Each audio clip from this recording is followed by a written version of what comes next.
ഒരു കുഞ്ഞു വീഡിയോ ആണ് കേട്ടോ. ഞാൻ ഈ ബുക്ക് വായിക്കുകയായിരുന്നു. എൻ്റെ ഒരു ഹാബിറ്റ് ഞാൻ നിങ്ങൾക്ക് എല്ലാവർക്കും പറഞ്ഞു തരാറുണ്ട്. ഒരു 1 പേജ്, അറ്റ്ലീസ്റ്റ് 1 പേജ് എല്ലാ ദിവസവും വായിക്കണം. കാരണം എന്താണെന്നറിയോ, ആ ഹാബിറ്റാണ് സക്സസ്ഫുൾ പീപ്പിൾ എല്ലാം ഫോളോ ചെയ്തിരിക്കുന്നതെന്ന് ഞാൻ കേട്ടിട്ടുണ്ട്. അപ്പം ഞാനതൊരു ഹാബിറ്റാക്കാണ്. സോ ഞാനൊരു സക്സസ്ഫുൾ പേഴ്സൺ ആണ് എന്ന് ഞാൻ തന്നെ അങ്ങ് വിശ്വസിക്കുകയും ചെയ്യും കേട്ടോ. യെസ്, നമ്മൾ ഉണ്ടാക്കുന്ന പണം, നമ്മൾ ഉണ്ടാക്കുന്ന വെൽത്ത്, അല്ലെങ്കിൽ അത് മാത്രമല്ല സക്സസ് എന്ന് പറയുന്നത്. നമ്മുടെ മനസ്സിൻ്റെ ധൈര്യം, പീസ്, കറേജ്, ഇതും സക്സസ് ആണ്. നമ്മുടെ മനസ്സിനെ കൺട്രോൾ ചെയ്യാൻ പറ്റുന്നതും സക്സസ് ആണ്. ഇതിനകത്ത് the power of positive thinking എന്ന് പറഞ്ഞ ഈ ബുക്ക്, ഇത് നോർമൻ വിൻസെൻ്റ് പിയൽ, ഇത് വളരെ പഴയ ഓഥറാണ് കേട്ടോ. ഇതിൻ്റെ ഒരുപാട് എഡിഷൻസ് ഒക്കെ വന്നതിന് ശേഷമാണ് നമ്മൾ ഈ ജനറേഷൻ ഇത് വായിക്കുന്നത്. ഞാനിത് അറ്റ്ലീസ്റ്റ് ഒരാഴ്ചയിൽ ഇതിൻ്റെ ഓരോ പേജസിൽ എനിക്ക് പറ്റുന്നത് ഇങ്ങനെ എടുത്ത് ഞാൻ വായിക്കും. അപ്പോൾ ഇന്ന് ഞാൻ വായിച്ച chapter how to break the worry habit. നിങ്ങൾക്കുണ്ടോ ഇത് വറി ഹാബിറ്റ്? എപ്പോഴും വറി ചെയ്തുകൊണ്ടിരിക്കുക, അടുത്ത നിമിഷം എന്താ സംഭവിക്കാൻ പോകുന്നത്, അയ്യോ അയ്യോ അയ്യോ എന്ന് പറഞ്ഞിട്ട്. അത് നമ്മൾ തന്നെ we are becoming a victim of worry. പണ്ട്, ഇപ്പം കുറച്ച് കുറഞ്ഞിട്ടുണ്ട്. ചെറുപ്പമായിരുന്ന സമയത്ത് എല്ലാത്തിനോടും വറിയായിരുന്നു. I use to get tremendously worried about everything. വണ്ടി എടുത്തിട്ട് അരവിന്ദ് എവിടെയെങ്കിലും പോയിട്ടുണ്ടെങ്കിൽ അപ്പം വറി ചെയ്യും. എന്താണ് കുറച്ച് നേരം കഴിഞ്ഞ് വരാതെ അപ്പം വറി ചെയ്യും. അങ്ങനെ അങ്ങനെ അങ്ങനെ ആയിക്കഴിഞ്ഞ് വെറുതെ വറി ചെയ്യുക. കുറച്ച് നേരം കഴിഞ്ഞ് കഴിയുമ്പോൾ അരവിന്ദ് തിരിച്ച് വീട്ടിൽ വന്നു കഴിയുമ്പോൾ ഞാൻ ആലോചിക്കും, ഞാൻ എന്തിനായിരുന്നു വറി ചെയ്തുകൊണ്ടിരുന്നത് അല്ലേ? ആ സമയത്തുണ്ടാകുന്ന, ആ വറി ചെയ്യുന്ന സമയത്തുണ്ടാകുന്ന നമ്മുടെ ശരീരത്തിൻ്റെ കുഴപ്പങ്ങൾ, നമുക്ക് BP കൂടും. നമ്മൾ ചിന്തിച്ച് നമുക്കൊരു പ്രത്യേക അവസ്ഥയായിരിക്കും. ചിലപ്പോൾ മൈഗ്രെയിനൊക്കെ വന്നു പോകും ഇങ്ങനെ ചിന്തിച്ചിട്ട്. അപ്പോൾ ഒരുപാട് ചിന്തിക്കാതെ ഇരുന്ന് നമ്മൾ ഒരു ബുക്ക് എടുത്ത് വായിക്കുകയോ, ബൈബിൾ വായിക്കുകയോ, ഭഗവത്ഗീത വായിക്കുകയോ, സഹസ്രനാമം ജപിക്കുകയോ, വെറുതെ നാരായണ ജപിക്കുകയോ, അല്ലെങ്കിൽ നിങ്ങളുടെ മുസ്ലിംസിൻ്റെ എന്താ പ്രയർ എന്ന് വെച്ചാൽ അത് ചെയ്യുകയോ ചെയ്തുകൊണ്ടിരുന്ന ആ വറി അങ്ങോട്ട് എവിടെയോ പോകും. അത് നമ്മൾ ആ ഓവർ തിങ്കിങ് ഹാബിറ്റ് ഒന്ന് സ്റ്റോപ്പാകും. അത് വളരെ ഇമ്പോർട്ടൻ്റ് ആണ്. അപ്പോൾ സ്റ്റോപ്പ് വറിയിങ് എന്നാണ് ഇവർ പറയുന്നത്. അതിനെന്താ ഒരു ഉദാഹരണം അദ്ദേഹം പറഞ്ഞതെന്ന് വെച്ചാൽ, ഇദ്ദേഹത്തിൻ്റെ ഇതുണ്ടല്ലോ മൊണാസ്ട്രി, അവർ താമസിക്കുന്ന, ഇദ്ദേഹം ഒരു പള്ളിയിലെ അച്ഛനാണ് കേട്ടോ, പാതിരിയാണ്, പ്രീസ്റ്റാണ്. അപ്പോൾ അദ്ദേഹം താമസിക്കുന്നിടത്ത് ഒരു വലിയ മരം ഉണ്ടായിരുന്നു. ആ മരം 19 വർഷം ഇങ്ങനെ നല്ല ഇതായിട്ട് നിൽക്കുകയാണ്. പക്ഷേ ചുറ്റിനും വേറെയും കുറേ ഫ്രൂട്ട് ബെയറിങ് ട്രീസ് ഒക്കെ ഉണ്ട്. ഇതൊരു നല്ല ഇലച്ചാർത്തുള്ള മരമാണെന്ന് മാത്രം. അപ്പോൾ ആ മരം വെട്ടാൻ വേണ്ടിയിട്ട് ആളുകൾ വന്നപ്പോൾ ഇദ്ദേഹത്തിന് ഭയങ്കര സങ്കടമായി. കാരണം എന്താ വെച്ചാൽ ഇതിങ്ങനെ ചാഞ്ഞ് വരികയാണ്. അപ്പോൾ ഇതിങ്ങനെ മറിയും, മിക്കവാറും മറ്റു മരങ്ങളുടെ മേലേക്ക് മറിയും. അപ്പോൾ അവരത് സോ വെച്ച് മുറിച്ചു. അങ്ങനെ നീറ്റായിട്ട് സ്റ്റാക്ക് ചെയ്ത് ഇങ്ങനെ കിടക്കുമ്പോൾ ഇങ്ങനെ നോക്കുകയാണ് കുറേ ഇലകൾ ഇതുമായിട്ട്. അപ്പോൾ 50 വർഷം ഈ മരം ജീവിച്ചത് വെറുതെ ആയി പോയോ എന്നിങ്ങനൊരു ചിന്ത വരികയാണ്. അപ്പോൾ അവിടെ നിന്ന് ആ ട്രീ മാൻ, കട്ട് ചെയ്യുന്ന ആൾ പറയണേ, നോക്കൂ, 50 വർഷം ജീവിച്ച ഈ മരം അത് അത്ര നാളും തണലും കാറ്റുമെല്ലാം ഏകിയിട്ടുണ്ടല്ലേ. ഇനി ഈ മരം കാരണം 19 മരങ്ങൾ ചുറ്റും നിൽക്കുന്നതെല്ലാം നശിച്ചു പോകും ഇത് മറിഞ്ഞു വീണിട്ട്. അതിലും നല്ലതല്ലേ ഇതിനെ ചോപ്പ് ചെയ്ത് കളയുന്നതെന്ന്. അതായത് ഇത് ഒരു വറിയായിട്ട് മാറും ബാക്കിയുള്ള മരങ്ങൾക്ക്. അപ്പോൾ ഈ വറീനെ ആദ്യം അങ്ങ് ചോപ്പ് ചെയ്ത് കളഞ്ഞേക്കുമെന്ന് ആ ട്രീ മാൻ പറഞ്ഞു എന്ന് പറഞ്ഞാൽ, നമ്മുടെ മനസ്സിൽ ഒരു വറി ഇങ്ങനെ വളർന്ന് പന്തലിക്കുമ്പോൾ അതിൻ്റെ ബ്രാഞ്ചസ് ആദ്യം വെട്ടിക്കളയാം. പതുക്കെ ചോപ്പ് ചെയ്ത് നീറ്റായിട്ട് സ്റ്റോക്ക് ചെയ്ത് മാറ്റുക എന്നാണ് അവർ പറയുന്നത്. എന്ന് പറഞ്ഞാൽ വറി ഇല്ലാതെ ആക്കണം. അത് പെട്ടെന്ന് ഇല്ലാതെ ആവില്ല. അപ്പോൾ എന്ത് ചെയ്യണം? വറി കുറേശ്ശെ ഇല്ലാതാക്കണം. അത് വറി ഇല്ലാതാക്കാനുള്ള, അതായത് ഈ പരിഭ്രമം അല്ലെങ്കിൽ ഈ ഓവർ തിങ്കിങ്, ഈ ചിന്തകൾ ഇല്ലാതാക്കണമെങ്കിൽ നമ്മുടെ മനസ്സിനെ കൺട്രോൾ ചെയ്യണം. അപ്പോൾ മനസ്സിനെ കൺട്രോൾ ചെയ്യാനായിട്ട് മെഡിറ്റേഷൻ പ്രാക്ടീസസ് ഒക്കെ ചെയ്യുന്നുണ്ടല്ലേ. പക്ഷെ അപ്പോഴും നമ്മളിങ്ങനെ ഇരുന്നിട്ട് അടുപ്പത്ത് എന്തെങ്കിലും വെച്ചിട്ടുണ്ടോ ആവോ എന്ന് പറഞ്ഞിട്ട് പിന്നെ ഇരിക്കും. പിന്നെയും മെഡിറ്റേഷനിലേക്ക് പോവുകയാണ്. അയ്യോ, എന്താ ഒരു മണം വരുന്നത്, അയ്യോ ഞാനാണോ ഗ്യാസ് ഓഫാക്കാതിരുന്നത്, ഇതേ ചിന്തകളായിരിക്കും വരുന്നത്. അപ്പോൾ ഇതെല്ലാം ഒന്ന് ഓഫാക്കിയിട്ട് വന്നിരുന്ന് കഴിഞ്ഞിട്ട് ഞാൻ ഇതെല്ലാം ഓഫാക്കി, ഗ്യാസ് ഓഫാക്കി, ലൈറ്റ് ഓഫാക്കി, ഹീറ്റർ ഓഫാക്കി, ഞാനിപ്പോൾ ഇവിടെ വന്നിരിക്കുന്നു, മെഡിറ്റേഷൻ ചെയ്യാൻ പോകുന്നു. ഞാൻ മെഡിറ്റേഷൻ ചെയ്യുന്നു. അപ്പോൾ എൻ്റെ മനസ്സ് വേറെ കാര്യത്തിലേക്ക് വ്യാപരിക്കും. മോള് വിളിച്ചില്ലല്ലോ, അച്ഛൻ വിളിച്ചില്ലല്ലോ, അങ്ങനെ. അപ്പോൾ എന്ത് ചെയ്യണം? ആ ഒരു ചിന്തകളെ അങ്ങനെ ഇങ്ങോട്ട് കാട് കയറി അങ്ങ് പൊക്കോട്ടെ. പക്ഷെ എന്നാലും നിങ്ങൾ ഇരിക്കുകയാണ് ഒരു സ്ഥലത്ത് ഇരുന്ന് നിങ്ങൾ കുറേ നാളിങ്ങനെ ആയി കഴിഞ്ഞ് കഴിയുമ്പോൾ ഇത്തരത്തിലുള്ള ചിന്തകളൊന്നും നിങ്ങളിലേക്ക് വരാതെയാകുന്നു. പ്രാക്ടീസ് ചെയ്ത് നോക്കൂ. ഞാൻ പറയണതൊന്നുമല്ല, ഈ ബുക്കിലൊക്കെ എഴുതിയേക്കുന്നതാണ് പല പല ടെക്നിക്സ്. ഫെയ്ത്ത്, സ്പിരിച്വാലിറ്റിയിലേക്ക് നിങ്ങൾ നീങ്ങിക്കഴിഞ്ഞാൽ നിങ്ങളുടെ ആ വറി ഇത് മാറിക്കിട്ടും. എന്തിനാണ് സ്പിരിച്വാലിറ്റി എന്ന് പറയുന്നതെന്ന് വെച്ചാൽ, എന്തോ ഒരു ശക്തി നമ്മളെ കൺട്രോൾ ചെയ്യുന്നുണ്ട്, നമുക്ക് വേണ്ടിയിട്ട് ആരോ പ്രവർത്തിക്കുന്നുണ്ട്, നമ്മളെ നോക്കുന്ന, അല്ലെങ്കിൽ നമ്മളോട് സ്നേഹം മാത്രമുള്ളൊരു പിതാവ്, നമ്മളോട് സ്നേഹം മാത്രമുള്ളൊരു എനർജി, നമ്മളോട് സ്നേഹം മാത്രമുള്ളൊരു യൂണിവേഴ്സ് ഉണ്ട് എന്നങ്ങ് വിശ്വസിക്കുക. I believe in you. ഇതാണ് ഈ ബുക്ക് പറയുന്നതെല്ലാം. അതാണ് നമ്മുടെ മനസ്സിൻ്റെ പവർ നമ്മൾ കൂട്ടുക. പോസിറ്റീവായിരിക്കണം എപ്പോഴും. നമുക്ക് ചുറ്റും പലതും നടക്കും. നമ്മളെ ഇഷ്ടമില്ലാത്ത 1000 പേര് കാണും. എല്ലാവരെയും നമുക്ക് ഇഷ്ടപ്പെടുത്താൻ പറ്റില്ല. പക്ഷെ I believe in that supreme energy എന്ന് നമ്മൾ വിചാരിച്ചോ, ഒരാൾക്ക് പോലും നമ്മളെ എന്താ പറയുക, നമ്മുടെ ഫെയ്ത്തിനെയോ അല്ലെങ്കിൽ നമ്മളുടെ കരിഷ്മയോ അടിപൊളി പുഴക്കി എറിയാൻ സാധിക്കില്ല. നമ്മുടെ ബിലീവ് ഇൻ യു കേട്ടോ. നമ്മൾ ഉറപ്പായിട്ടും വേറൊരാൾ നമ്മളിൽ എന്തിനാ ബിലീവ് ചെയ്യുന്നത്? നമുക്ക് ബിലീവ് ചെയ്യാലോ. ഞാൻ ഇന്നതാണ്, ഞാൻ ഇങ്ങനെയാണ്, ഞാൻ ഇത്രയൊക്കെ ചെയ്ത ആളാണ്, I am very proud of myself എന്ന് കണ്ണാടിയിൽ നോക്കി 10 വട്ടം ഒന്ന് ഉരുവിട്ടെ എല്ലാ ദിവസവും. ആർക്കും നിങ്ങളെ ചാലഞ്ച് ചെയ്യാൻ പറ്റില്ല. നിങ്ങൾ ഒരിക്കലും ആരിലും കുറവുമല്ല. മനസ്സിലായോ? എല്ലാ മനുഷ്യർക്കും ഉള്ള പോലെ, എന്നെപ്പോലെയും നിങ്ങളെപ്പോലെയും എല്ലാവർക്കും, ഓരോ ഹ്യൂമൻ ബീയിങ്സിനും തന്നിരിക്കുന്ന അവയവങ്ങൾ, എല്ലാ ഘടനകളും സെയിമാണ്. അതിൻ്റെ സൈസും കളറും ഒക്കെ കുറച്ച് മാറുമെങ്കിലും ആ ബ്രെയിനിൽ നമ്മൾ കടത്തിവിടുന്ന ചിന്തകൾ മാറുമ്പോഴാണ് നമ്മൾ നല്ലതും ചീത്തയും ഒക്കെ പ്രവർത്തിച്ചു വരുന്നത്. നിങ്ങൾ കേട്ടിട്ടില്ലേ, ഒരു ബേർഡ് ബ്രെയിനാ എന്ന് പറഞ്ഞാൽ ഒന്നും മനസ്സിലാവില്ല എന്ന്. ഒന്നും മനസ്സിലാവില്ല. ഇങ്ങനെ ബേർഡ്സിൻ്റെ ഒരു ഇച്ചിരിയല്ലേ ഉണ്ടാവുള്ളൂ ബ്രെയിൻ.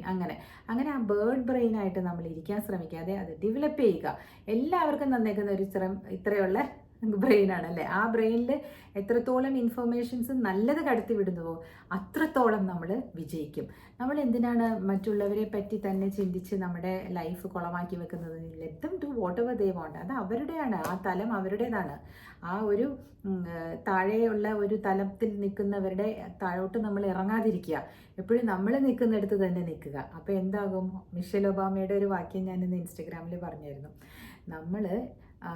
നമ്മൾ ഉയർന്നു നിൽക്കും, മറ്റുള്ളവർ താഴ്ന്നു നിൽക്കുമ്പോൾ നമ്മൾ ഉയർന്നു നിൽക്കുന്നു അല്ലേ? അങ്ങനെ തോന്നണം. When they fly low we will fly high. അങ്ങനെ നമുക്കൊരു ഫീലിംഗ് ഉണ്ടാകും. നമ്മളിങ്ങനെ താഴോട്ടല്ലേ നോക്കുക. ലോ ആയിട്ടിരിക്കുന്ന ആൾക്കാരെ നമ്മളെങ്ങനെയാണ് നോക്കുക? ഇങ്ങനെയല്ലേ നോക്കുക. അപ്പോൾ അങ്ങനെ നോക്കുന്നതിൻ്റെ അർത്ഥം എന്താണ്? നമ്മൾ മുകളിലാണ് നിൽക്കുന്നത് അല്ലേ? Just let us think like that.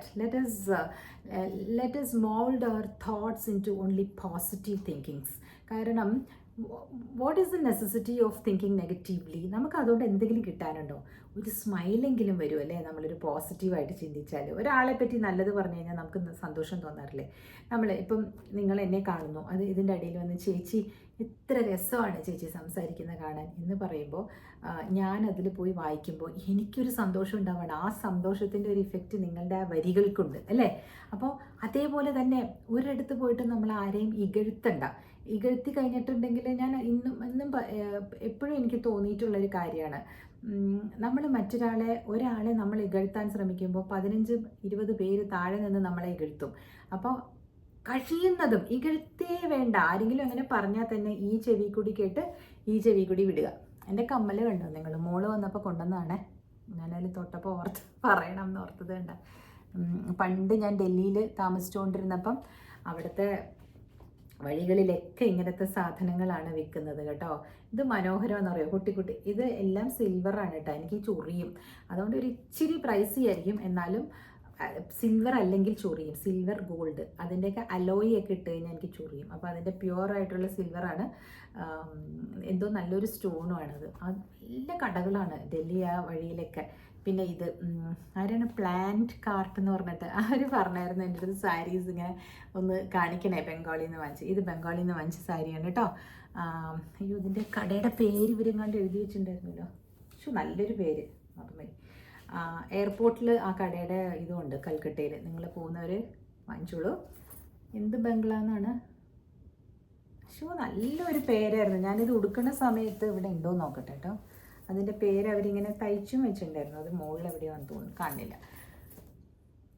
നല്ലൊരു പേരായിരുന്നു. പിന്നെ ഞാൻ പറയാം കേട്ടോ. പിന്നെ ഇനി എപ്പോഴെങ്കിലും ഈ സാരി ഉടുക്കുന്നു. അപ്പോൾ മോളെ കേൾക്കില്ല, വാതിലടിച്ചിട്ടിരിക്കുക.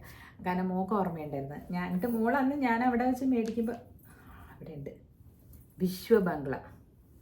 ഇതാ നല്ലൊരു ബ്രാൻഡാണ്, നല്ല ഒത്തൻറ്റിക്കേറ്റഡ് ആയിട്ടുള്ള ബംഗാൾ സാരീസാണ്.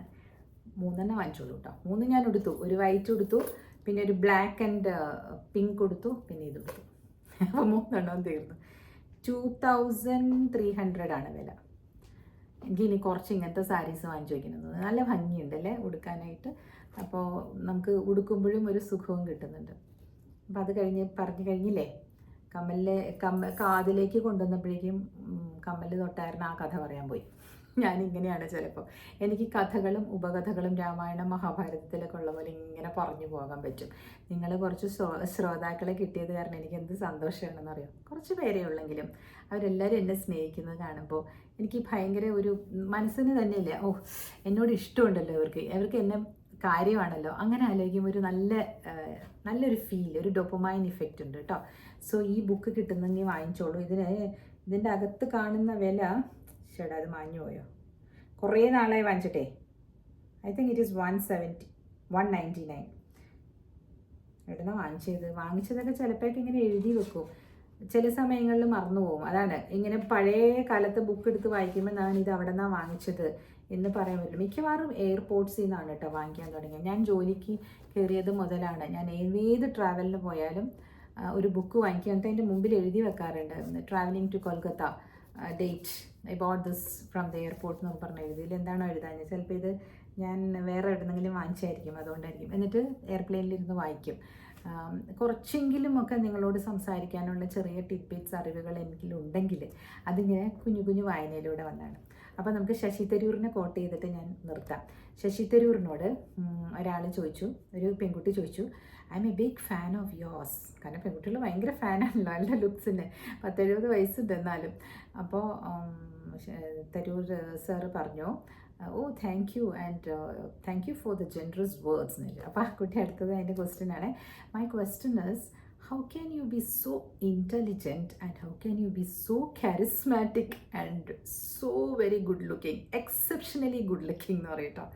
അപ്പോൾ ശശി തരൂർ ചിരിച്ചിട്ട് പറയും, thank you for your generosity, but let me answer you, you have to choose your parents wisely എന്ന് എല്ലാവരും ചിരിക്കാൻ തുടങ്ങിയെന്ന് പറഞ്ഞാൽ, നമ്മളുടെ ജീൻസ് നല്ലതാണെങ്കിൽ നമ്മൾ ഗുഡ് ലുക്കിംഗ് ആവുന്നു. But that was a joke. I cannot be, you know that, you and me know that we cannot choose our parents അല്ലേ. നമ്മൾ വന്ന് ജനിക്കുന്ന വൂമ്പ്, നമ്മൾ വന്ന് ജനിക്കുന്ന ഗർഭപാത്രം, അത് നമ്മളുടെ ചോയ്സ് അല്ല അല്ലേ.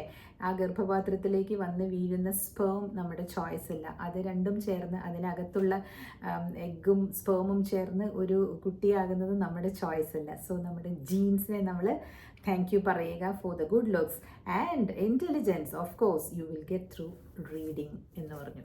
അപ്പോൾ നിങ്ങൾ കുറച്ച് റീഡ് ചെയ്യുക.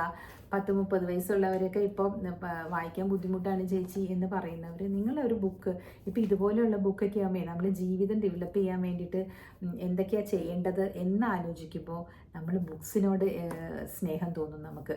എല്ലാം നമ്മൾ യൂട്യൂബിലൊന്നും നോക്കിയാൽ പറയാൻ പറ്റില്ല, പഠിക്കാൻ പറ്റില്ല. ബിക്കോസ് ഞാനിവിടെ പറയുന്നത് കുറച്ച് ഇങ്ങനെ പറയും. അതുകൊണ്ട് അങ്ങനെ അതിലും നല്ലതാണ് ഒരു ബുക്കിനെ പ്രണയിക്കുക, ആ ബുക്കിനെ എപ്പോഴും കൂടെ കൊണ്ട് നടക്കുക.